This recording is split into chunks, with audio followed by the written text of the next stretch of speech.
Why don't you go ahead, David's going to do the update on the master plan that we had from last meeting.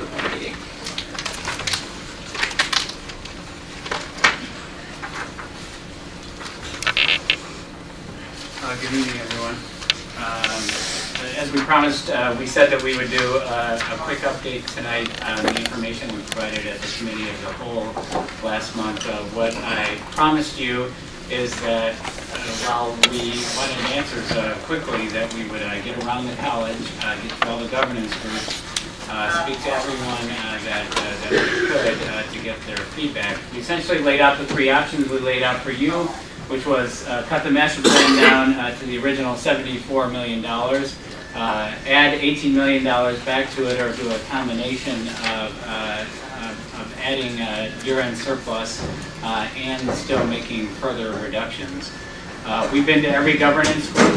We've actually been to the Campus Environment and Operations Committee 3 times on this issue. While we didn't ask any of the groups for a vote on this, we asked for their immediate feedback as well as to give me email feedback, and if they wanted to do it anonymously, do it through their Senate leaders. So far, I've gotten the range of blank stares to let's move forward. I haven't gotten a negative reaction to this. I can say confidently that if people felt as though that if we needed to add more money, that the things that we had on the items, similar to what the board said, people wanted to see those things done as well. We can balance this and do the things that the board asked to make sure the deferred maintenance items of the roofs and the parking lots are included in this. But it would have to be done with using our available year-end resources that we'll be reporting at the September board meeting. There'll be about $13.3 million. That is made up of $9.5 million from the Ed and O&M funds, additional $1 million out of the auxiliary funds, and then out of the Operation and Maintenance Restricted Fund, the accumulation of rent monies that had been deposited there over the last 10 years was about $2 million. So that's how we got to the $13 million. That allowed us to hit the biggest priorities. That would bring the new budget that's recommended for the master plan to $87.4 million. And just as a recap, this list did not change what would be reduced. Our biggest items up there of reducing our contingency from 5% to 3% we believe is very doable. We did eliminate redoing the gym facade and the windows and had a better number on the washrooms. And as we talked about the police relocation, we felt as though that we could limit it to $1.5 million. The escalation, we verified this with Mortensen, our construction manager, and they're comfortable with reducing that escalation as well. We did not have to do the expansion of parking lot 8 because we gained the parking lot with the job center. And we reduced the signage from $1 million to $250,000. That's just enough money to cover the big exterior signs on the outside of the campus. We'll still have brand new signage in A and B, the center of the campus, the cafeteria, the science building, and as we have new signage in T, and we're going to commit over 5 years to make sure that we have consistent signage throughout the campus. And then finally, the wind turbine that we want to see if we can receive grants to pay for something like that. So that brought us to the reductions of $4.7 million. And that, by adding the year-end surplus, would get us to all of our major projects. Are any of these going to be placed in the bid documents as options or anything of that nature? Trying to look through some of them. I can only see that within the washrooms, we would do alternates. Well, I'm thinking the gym facade and the windows. Yeah, we would do an alternate to a single bid, and the gym is not connected to anything. So it's kind of separate, though. Yeah, if you recall, I reminded the campus as well, we have other items in addition to this, the ball field as well as the interior of the gym, not just the exterior. So we're not forgetting about those. Part of all this recommendation too is we've made a very strong recommendation, and they've countered on this, our culinary department, to move culinary into where Lancers is vacating. And we're still committed to trying to do that through the budget process over the next 4 years. Okay, so basically, as you prepare for this and you go forward, you have 60 days once the bids come back and you have a development board. I would hope that in the future, in that 60-day period, you come to the board in that 60-day period instead of not coming to us, so that we have a chance to yay or nay different things. Question about the gym facade and windows. I mean, the facade sounds like that's not as much functional as decorative, but the windows, what's the expected life on the windows that we have? I mean, what was the point again of redoing the windows? Is it because they only have a few years left, or is it because you want larger ones, or what is it? It's because there are no windows. This was to, I know to my shock, I was here about a year and I suddenly realized there's no windows in the fitness center. And it was kind of one of those things, while we have great needs, a lot of our students don't even know a fitness center is there. Right, it invites them in. I mean, it invites people in, they can Yeah. see it, and it makes it a more attractive building for students to come and participate in.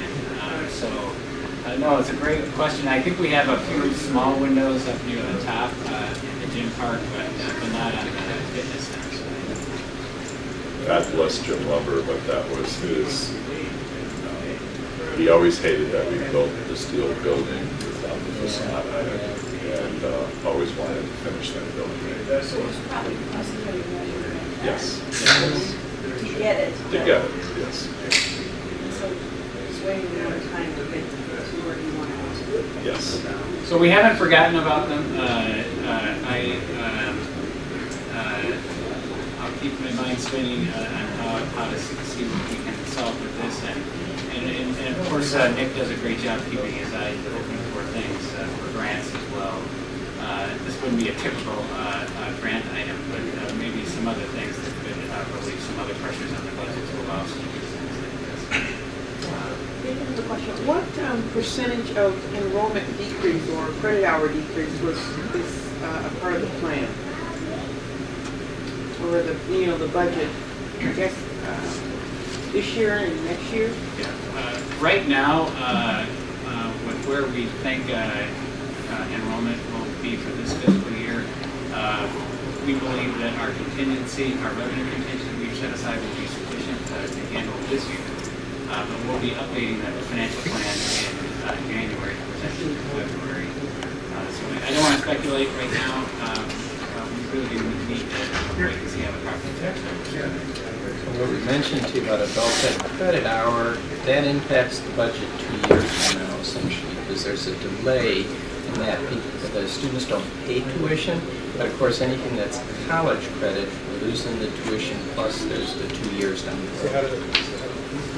Just a follow-up on what she had asked, when we built our budget figures to begin with, I mean, obviously now we know we have a 6.5% decrease. What did we have in it when we built it? 2% reduction in enrollment.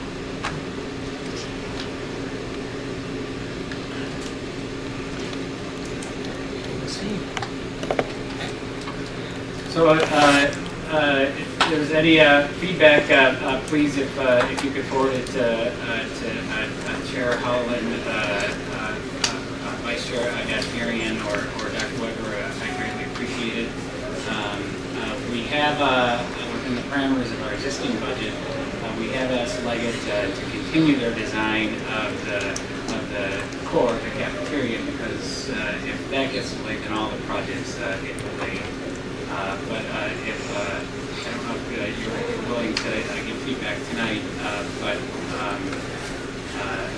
the campus has essentially told us that they're comfortable with this change. Is the board comfortable with these? I'm comfortable.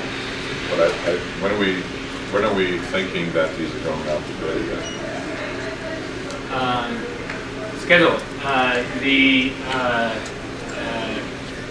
if we have to go ahead and either tonight or in the next couple of weeks, we will start to actually see things going out to bid as early as late this fall.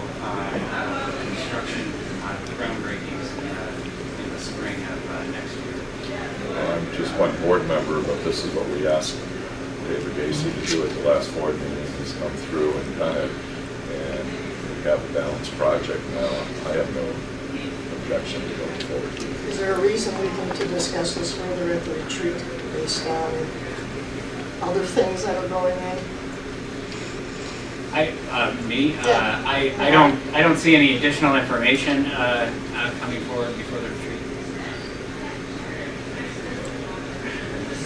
Well, if you're polling people, I'm satisfied with this. If you're polling people, I mean, you're asking the board what you think, and I'm saying, okay. Another person's saying, I'm satisfied with this. Right. So I don't know what everyone else's opinions are. I think you've done what we asked you to do.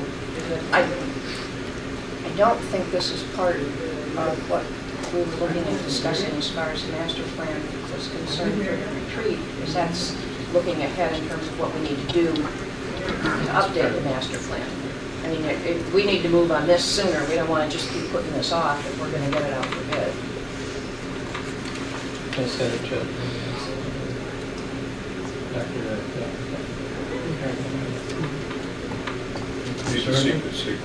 Dr. Griffin. I'm concerned about the enrollment numbers.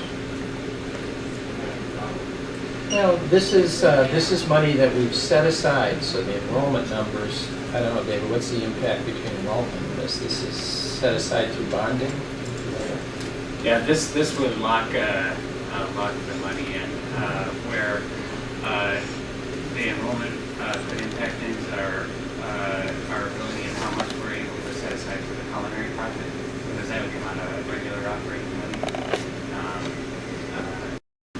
I do feel comfortable about this fiscal year, but it may make changes as we always update the 3-year plan. You know, Those numbers. sure. You know, the planning retreat is really planning that leads into the budget in February. So we could bring you a little information about, we could bring you some of that that's going to tie into that later about the enrollment trends and the impact of the numbers. We can talk about that. So we'll add that on the agenda. I mean, I would agree with Dr. Griffin that I'm concerned about the enrollment also, but on the other hand, this updating to this campus and making this campus more attractive may also help with those numbers.